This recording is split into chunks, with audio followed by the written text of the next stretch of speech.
அனைவருக்கும் வணக்கம். இந்த நாள் இனிய நாள், வாழ்வில் எல்லாரும் எல்லா வளமும் பெற வேண்டும்.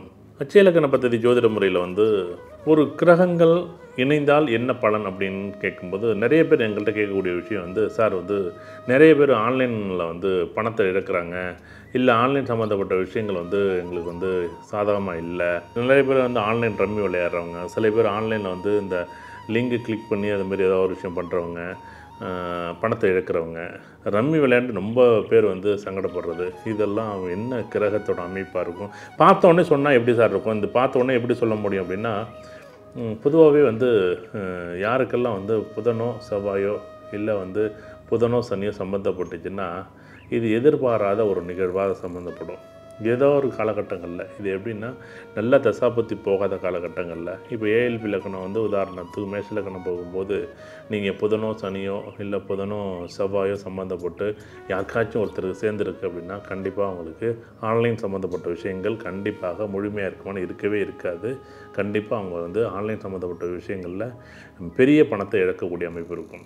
அப்படியே இல்லைங்க, எனக்கு டாக்குமெண்ட் சம்மந்தப்பட்டது, இடம் சம்மந்தப்பட்டது, வீடு சம்மந்தப்பட்டது, மனை சம்மந்தப்பட்டது, பட்டா மாறுதல் சம்மந்தப்பட்டது, பட்டா சம்மந்தப்பட்ட விஷயங்கள், இப்படி ஆயிரம் கேள்விகள் கண்டிப்பாக பெரிய லெவலில் ஒரு தாக்கத்தை ஏற்படுத்தும்.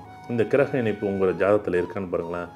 செவ்வாய் புதன் சம்மந்தப்பட்டதுன்னா கண்டிப்பாக அவங்களுக்கு கோர்ட்டு கேஸ், வம்பு வழக்கு, டாக்குமெண்ட் சம்மந்தப்பட்ட பிரச்சனை, இடம் சம்மந்தப்பட்ட பிரச்சனை, இல்லை ஒரு பத்திரப்பதிவு சம்மந்தப்பட்ட விஷயங்கள், ஆன்லைன் சம்மந்தப்பட்ட விஷயங்கள், இல்லை நான் ஏதாச்சும் ஒரு பொருள் வாங்கினேன், ஒரு பொருளை விற்றேன், இந்த மாதிரி நான் ஒரு பொருளை வாங்குறதுக்கு முன்னாடி அந்த ரிவ்யூ படிக்க மாட்டேன், பொருளை வாங்கினது பிறகு அந்த ரிவ்யூ படிக்கக்கூடிய பழக்கம், இந்த மாதிரி பழக்கம் உங்களுக்கு இருக்குதுன்னா கண்டிப்பாக உங்கள் ஜாதகத்தில் செவ்வாய் புதன் சேர்ந்துருக்கும், இல்லை செவ்வாய் சனி சம்மந்தப்பட்டிருக்கும், இல்லை புதன் சனி சம்மந்தப்பட்டிருக்கும். இந்த கிரக அமைப்பு இருந்தால் தான் நீங்கள் இந்த மாதிரி பண்ணுவீங்க. தயவு செய்து ஒரு பொருளை வாங்குறதுக்கு முன்னாடி அந்த பொருள் உங்களுக்கு அது பயன்படுமா, பயன்படாதா, வேணுமா, வேண்டாமா, அது நல்லதா, அது கெட்டதா, உடனே அந்த பொருளை வாங்கணும். உடனே ஒரு செல்ஃபோனாக இருக்கலாம், ஏன் சின்னதாக உங்களுக்கு ஏதோ ஒரு பொருள், அது ஒரு 1000 ரூபாய் இருக்கலாம், 2000 இருக்கலாம், அந்த பொருளை வாங்கி தேவையில்லாத பொருளை வாங்கி வீட்டில் சேர்க்கக்கூடிய அமைப்பு, அந்த பொருள் வாங்கினது பிறகு பயன்படுத்த முடியாத அமைப்பு, இது பெரிய ஆச்சரியமாக இருக்கும். தேவையில்லாத பொருட்கள் வாங்கும்போது தேவையான பொருள்கள் இழக்க நேரிடும் அப்படிங்கிற மாதிரி.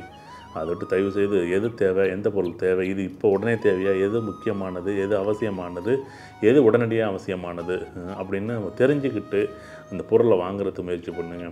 அதை விட்டு தயவு செய்து இந்த மாதிரி கிரக அமைப்புகள் இருந்துச்சுன்னா ரொம்ப கவனமாக இருக்கணும் அப்படிங்கிறது தான் விஷயம். அட்சய இலக்கண பദ്ധதி ஜோதிட முறையில் இந்த கிரக அமைப்புகள் இருந்தால் உங்கள் ஜாதகத்தில் இருக்கா அப்படின்னு நீங்கள் பார்த்துங்க. ரொம்ப சந்தோஷம். நன்றி, வணக்கம்.